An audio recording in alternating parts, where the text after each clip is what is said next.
Welcome back, Hexco. How's it going? Hex.com. That is a website that's pretty popular. A lot of people seem to like it. A lot of people seem to prefer DeFi and do all kinds of fun stuff with it. I got a quick one for you today. I want to go over just a few things, a few upcoming things I think are interesting that I'm looking at as well. And we'll get to it. Again, let me say out to the chat real quick. It'll be a fast one, but I think it'll be fun. Red Squirrel, good to see you, man.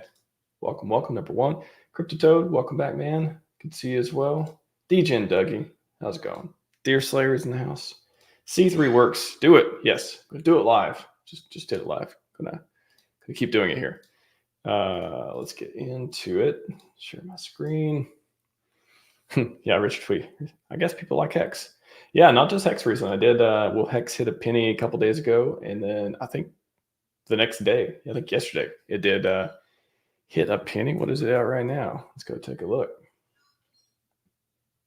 Before we get into the whole ecosystem, PulseChain stuff, but Hex is looking like just, 10% over penny though. 10, 11% over penny. Look at that. Nice. 38% on the week and 24 hours. Got to be up, yeah. Everything is either up or kind of marginal across the board.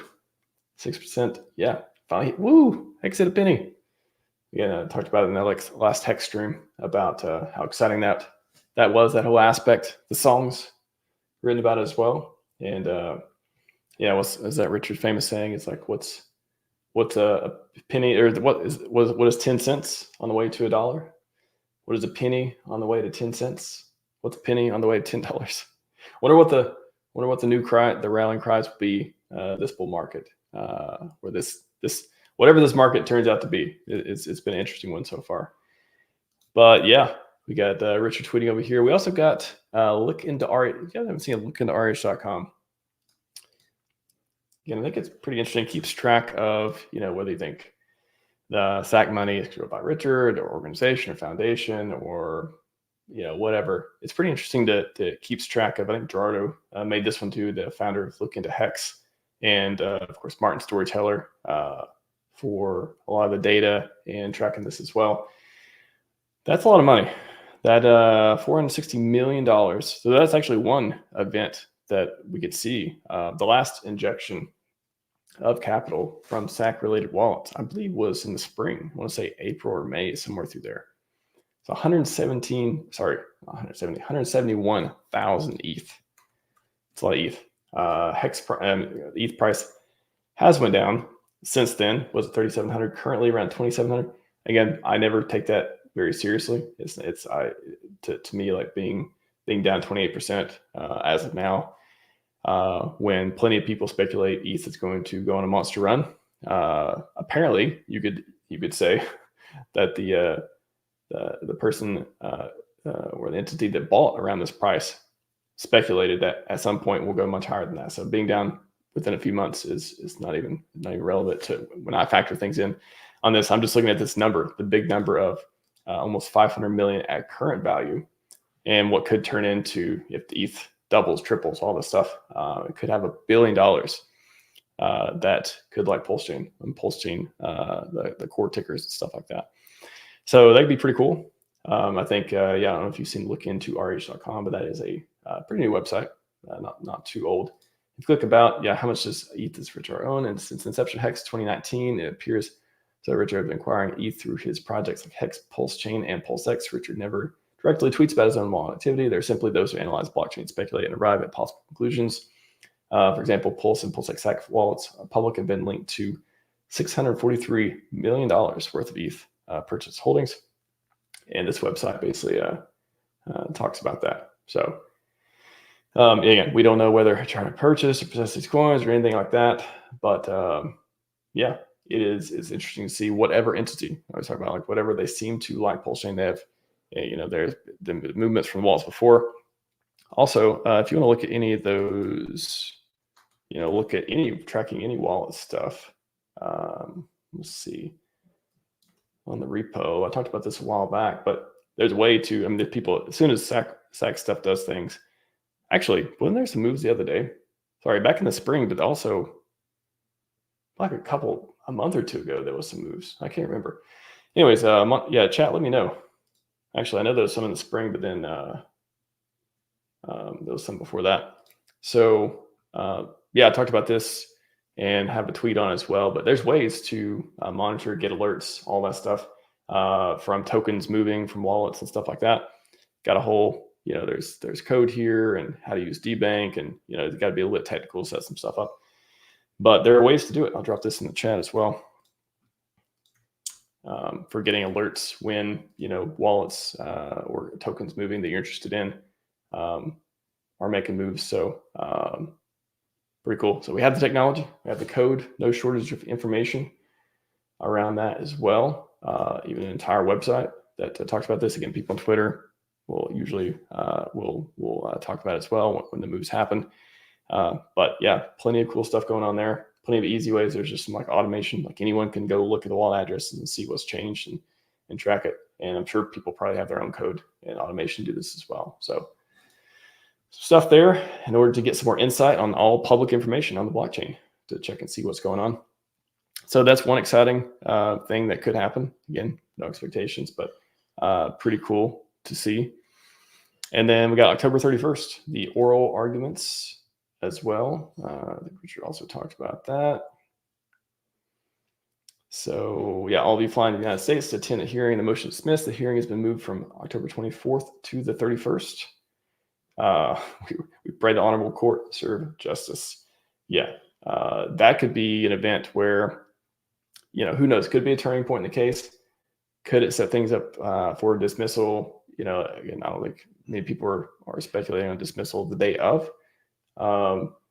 But a few weeks afterwards, a few months afterwards, will it really be a big deal to see what each side talks about and really see how weak the case SEC has, for example. That's the whole point of this. If you haven't read the motion to dismiss, I always recommend that. A really just cool piece of document generated. Got some Chad and Chadette lawyers out there on the case.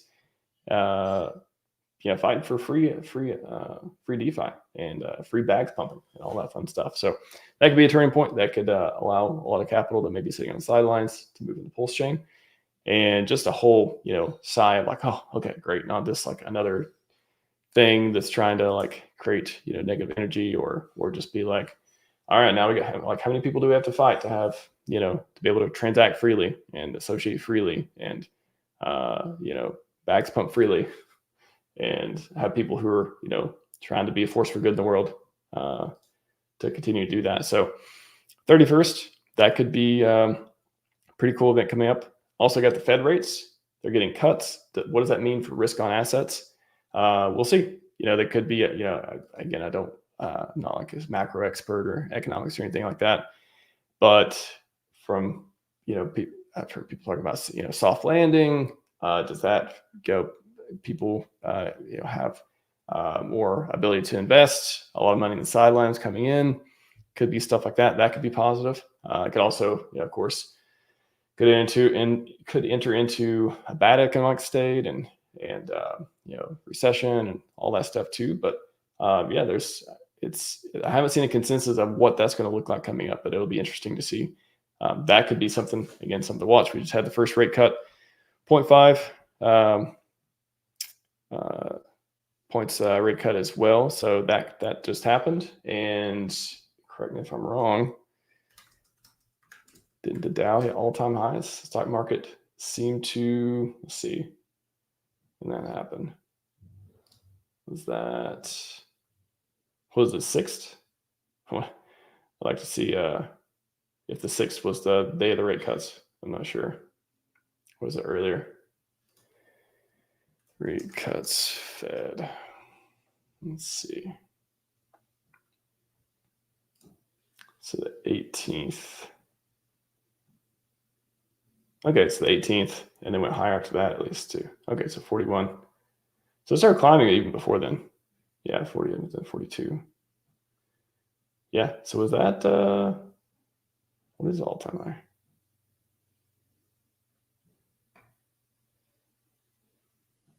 Yeah, May 15th. The news surges all-time highs for Wall Street cheering. Yeah. Anyways, up a lot. Look at 5 years, up a lot. What was the the 2020? What happened around that time? And then climbing, dipped a little bit there, up. So, anyways, we could see some rate cuts. That could be interesting as well. And then what else we got? This is a statement from the Fed as well. And November election. Yeah. So that's coming up. November 6th. Is that the election? Somewhere through there. And we will see after that. Even actually before then, we could see candidates saying bullish things or doing bullish things for crypto. We could see regime change at the SEC. It could just be, again, a lot of people think one candidate or the other will be good or better for crypto.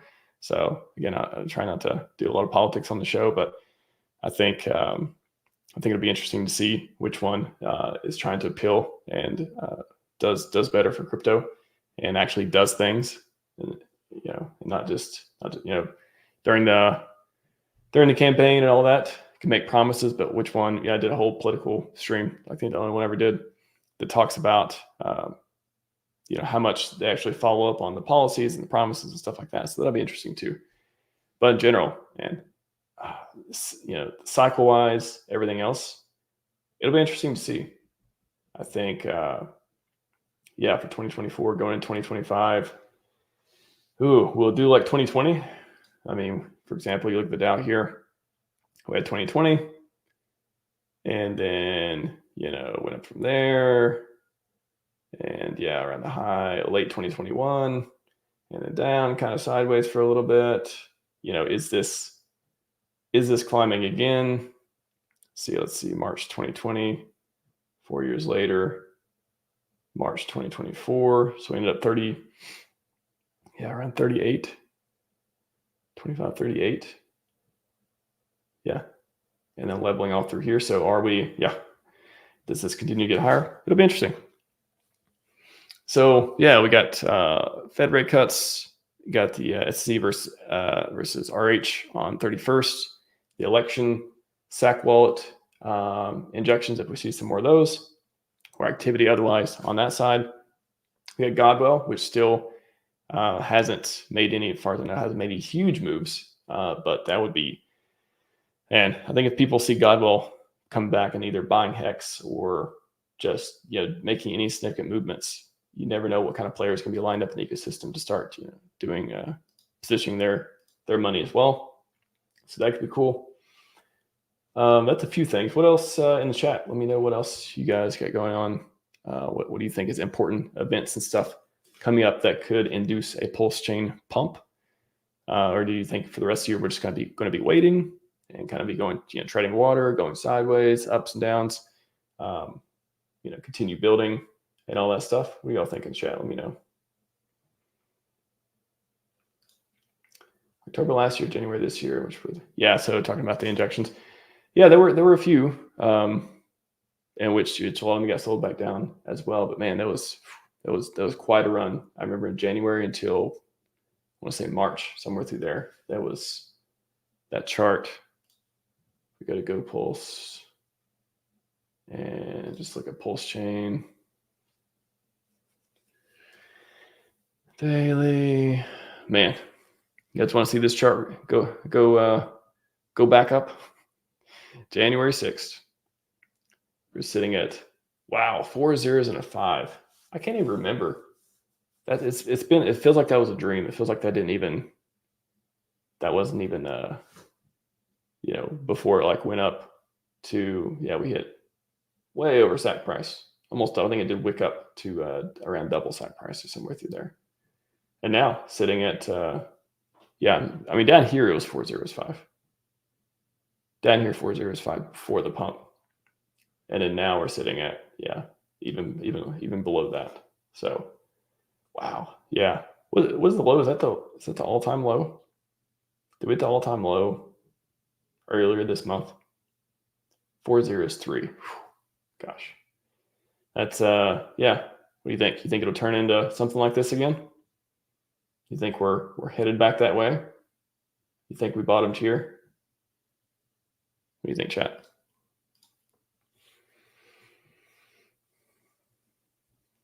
Other smart money is coming in now. Certainly up so. Yeah, that's what's needed. We need to grow. We need to. I would definitely like to. I definitely think the chances of pumping increase with more money, more people, more activity, more volume, more all that stuff. We'll look at that in a second as well.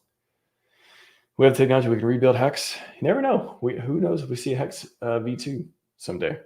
I speculate before that could be, if there was a Hex V2, that could be linking up EHEX and PX. But I think we saw the markets have chosen, and I'm not sure if that's going to be a viable thing in the future to have them be synergized in some way. Just like, again, when Hedron V2, I would like to see that and see how that connection with the Ethereum side with PulseChain coins happens with Hedron and auctions and ICOS and all this stuff, dude. That would be interesting.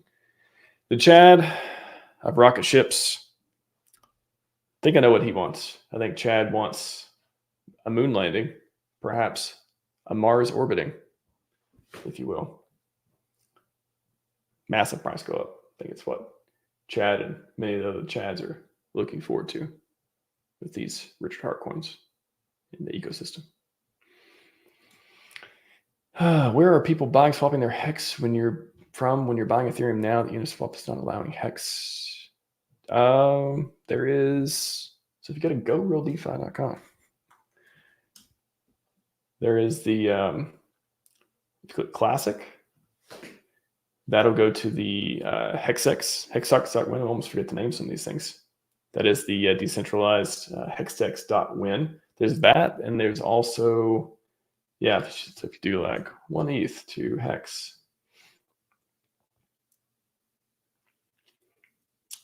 so you got those. You can look at, what is it? What is the Alex one? Is it uniswap.hedron.pro? So you have a couple of Uniswap forks or front ends here that you can do Hex with. So if you do, one there, curious to see if it comes up with the same thing. What was that? 1113560. So it fetches. There's also Uniswap pools. I forget what the website is for this. Oh, it's just explore pools. There's Uniswap.vision that had some stuff on there as well. But there's different places to swap. I mean, there's different aggregators. There's pools. There's not like, of course you can't trade this token either. There's a gatekeeping, but there's also, I just want to look at the pools. Is it literally not letting me look at the pools? Can't show me the pools. It's literally not even, oh my gosh. I forget there's a website, I'm pretty sure, that you can look at the pool for Hex. I just can't remember what it is. There's ways. Apparently, account swap. There's different ways of doing the R gate kept. What's up, Tin Top? Welcome. Brissology, let's go. See you, man. Keep Vitalik, celebrate until 26th. That'll make $100. Yeah, we'll see. We'll see how well Ethereum does as well. We'll 10K seems like a dream, but it's also like what everyone sort of expects out of Ethereum actually performing and not just going down a lot. We'll see. Everyone's just been beaten down for like the price not go up for a while, so it's kind of hard to just say without being like, oh well, win, 9th October, Richard birthday. Oh yeah, happy early birthday, Richard, by the way. Sounds about right, October 9th. Maybe some believers have splashed that day. Never know. We got Christmas coming up too. Will we get another Christmas video or Christmas live stream? Wouldn't that blow things up? Wouldn't that blow Twitter up? I mean, maybe the charts up. Wow, that'd be crazy. I think not yes, but I'm not sure. Pineapple 88 was that response to response to price go up? Not sure. A few months, everyone holding PX is going to feel like a genius. It's going to be interesting to see how many people, I mean, even if you're holding Hex right now, I mean, it's, if you look at the chart, it has been just one of those where you're like, wow. Look at the 4 hour, look at that. September 9th, 003. Already broke a penny. That's what I like to see. We'll see some more of that. And if you look at it like this, it's kind of like, oh, pump and then down, down, down, down, down, down, down, and then up, and then down. Oh, no. So we'll see. Yeah, it looks like some interesting to see the sellers versus the buyers. You know, who's gonna win this time? We've seen the sellers keep the price down, or just, you know, lack of buyers too. Just not buying as much as we've seen in the past. So we'll see which one wins. We certainly are rooting for the up. We like the up. All right. Bitcoin's breaking out 68K. That'd be cool to see. Yeah, if we start seeing all-time highs of Bitcoin. 60, 65, let's see. What's this look like? 60. Yeah, we're 53 just a couple weeks ago. Yeah. Wow. Is this really the Bitcoin 6 months? A lot up and down there. It's been more than 6 months. We hit all-time highs, and wow, it has been a while, since March. Okay. Yeah, that was up too. All right. We shall see. But yeah, some of the things, let me know in the comments, or otherwise, what do you think it'll be interesting for PulseChain, and anything that could kick off an upcoming pump? Got a lot of great communities out there. A lot of positive sentiment. Price charts looking some green lately. So pretty cool stuff. But yeah, there's my short one I got for you today. That's all I got. Scivive and 5555. We are out.